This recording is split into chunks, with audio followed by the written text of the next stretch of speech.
Kali ini kita sampai di bagaimana cara menghitung yang namanya UP atau uang pertanggungan. Ada 3 teman-teman, yaitu pendekatan multiple atau multiple approach bahasa Inggrisnya, atau pendekatan kebutuhan, needs approach, dan juga pendekatan kebutuhan modal atau capital needs approach.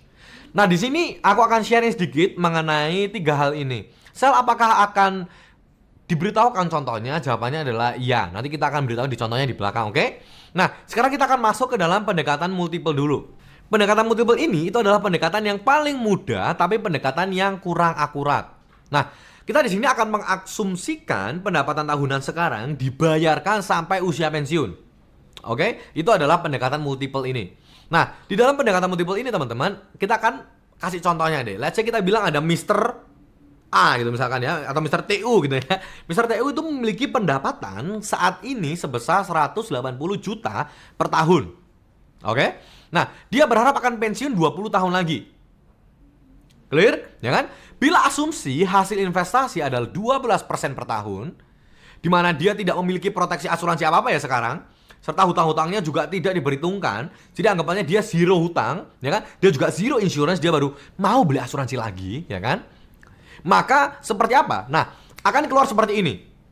Ya, udah kelihatan kan ya, di mana di sini PMT-nya atau pendapatan per tahun saat ini adalah 180 juta. Nah, ekspektasi hasil investasi atau I itu adalah 12% per tahun. Kita pakai benchmarknya IHSG aja 12% per tahun. Nah, selanjutnya jangka waktu sampai pensiun, let's say kita bilang 20 tahun, maka N-nya adalah 20 tahun. Ini udah kelihatan ya di sini. Nah, setelah itu jumlah dana proteksi pendapatan keluarga yang dibutuhkan adalah kurang lebih 1,5 M.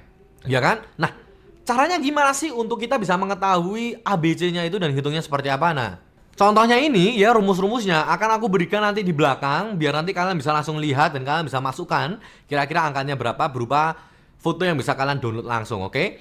Nah, jadi kekurangan pendekatan multiple ini teman-teman yaitu adalah tidak mempertimbangkan aset-aset yang dimiliki oleh kliennya. Let's say misalkan aja Mr. TU ini dia punya aset saham senilai 10 miliar gitu kan. Apakah benar-benar diperhitungkan? Jawabannya adalah tidak. Kita hanya melihat dari pendapatannya aja. Dan juga tidak mempertimbangkan inflasi dan kenaikan biaya kebutuhan hidup lainnya, teman-teman. Maka dari itu, ya kita bisa bilang bahwa pendekatan ini kurang akurat.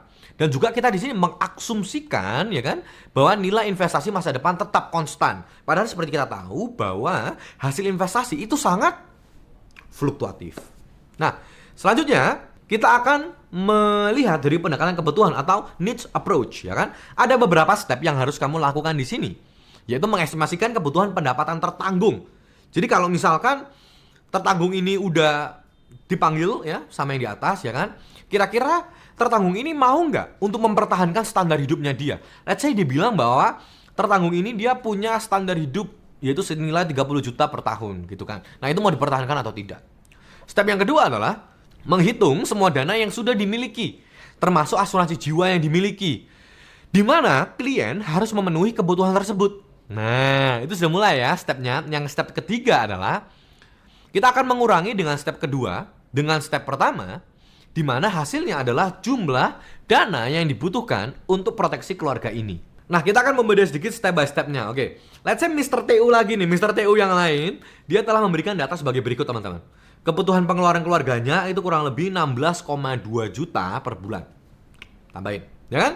Pengeluaran personalnya dia, jadi pengeluarannya Mr. TU sendiri itu 2,4 per bulan. Keluar lagi kan. Usia ibunya Mr. TU ini atau usia mamanya ini yaitu 70 tahun. Dia punya anak laki-laki berumur 12 tahun dan punya anak perempuan 10 tahun, ya kan? Nah, kita let's say bilang asumsikan bahwa bunga banknya itu konstan 12% per tahun, teman-teman. Dimana inflasi tetap konstan, kita pakai konservatif banget ya, 9% per tahun itu udah gede banget inflasinya 9%. Nah, maka langsung akan keluar bahwa kira-kira jumlah dana untuk bisa mempertahankan nih supaya keluarganya Mr. TU itu standar hidupnya sama, itu adalah 2,3 miliar. Nanti ada rumusnya juga di belakang. Nah, setelah 2,3 miliar ini teman-teman ya, itu tidak selesai sampai di sana. Tapi kita juga akan menghitung semua dana yang sudah dimiliki dari Mr. TU ini sendiri. Contohnya berapa? Contohnya kayak rumah tinggal, mobil, dan aset lainnya. Nah, setelah itu kita akan mengurangi dengan semuanya. Contoh, Let's say kita bilang dalam perhitungan sebelumnya, kita tahu bahwa Mr. TU itu punya dia membutuhkan 2,3 M, ya kan? Untuk mensupport keluarga yang ditinggalkan. Nah, asumsikan aja Mr. TU ini sudah punya proteksi sebesar kurang lebih 1 M.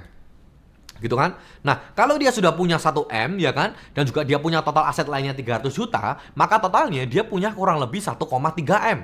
Maka dari itu kamu tinggal kurangin aja 1,3 M ini kamu kurangin dengan tadi 2,3 M, maka sebenarnya Mr. TU dia cuma perlu UP 1,3 M. Gampang doang. Jadi setelah dilihat kebutuhannya berapa, needs-nya dia, ya kan, ternyata 2,3 M, ditambahkan dengan asetnya dia, ditambahkan dengan proteksi yang sudah dimiliki, dikurangi nih. Oh, ternyata kalau misalkan Mr. TU mau nambah, dia cuma perlu nambah 1,3 M. Selesai. Yang ketiga adalah capital need approach atau pendekatan kebutuhan modal. Ini cocok banget buat kamu yang mau meninggalkan sustainability buat bisnisnya kamu. Jadi kamu akan lihat nih, kira-kira retensi modalnya kamu itu butuhnya berapa. Nah, sama di sini kita akan masuk langsung ke beberapa stepnya, yaitu step pertama adalah menentukan jumlah kebutuhan pendapatan. Ya kan? Yang kedua adalah hitung selisih antara ekspektasi investasi dan tingkat inflasi. Jadi kamu langsung ambil di tengah-tengahnya nih. Ya kan? Terus yang ketiga adalah step yang terakhir adalah bagi 1 dengan 2 dan tambahkan nilai tersebut dengan kebutuhan dana pada tahun pertama. Contohnya nih, gampang banget ya. Keluarganya Mr. TU, ya kan, karena ini pendekatan retensi modal ya. Keluarganya Mr. TU membutuhkan pendapatan sebesar let's say 300 juta setelah Mr. TU ini sudah tiada, ya kan? Nah, tapi di sini kita ngelihatnya bahwa hasil investasi itu 12% teman-teman per tahun dan tingkat inflasinya 9%. Kita mainnya konservatif aja gitu. Nah, selanjutnya maka kebutuhan modal dari asuransinya itu gimana? Gampang banget.